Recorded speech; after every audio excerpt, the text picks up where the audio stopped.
I want to talk about the intensity of passes and different types of passes that we want to see in our practices.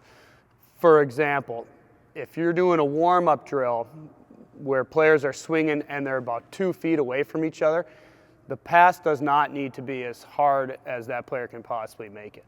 Every pass in a game or a practice is going to be different. Some you're going to really need to zip it, some you're going to need to put a little bit of touch on it. So it's something that we want you to be aware of throughout the practice.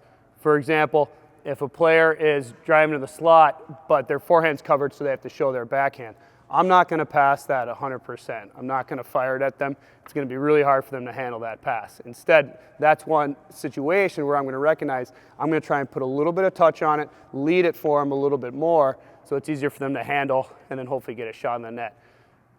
On the opposite side, if a player is driving hard to, say, the net, and they're kind of right on top of the net, and there's a small window for me to pass to, and they got a guy right on their hip, that's one where I'm going to put a little bit more heat on, and maybe they can just do kind of a shot tip, or it's on their forehand, so they'll have an easier time to handle that. So throughout practice, and then eventually in a game, you're going to have to learn the skill to maybe put a little bit of heat on a pass as hard as you can, or find a situation where I'm making an area pass and we want it to be a little bit softer. So it's something we just want our players to be aware of, practice different types of passes and the intensity of the passes throughout the practice.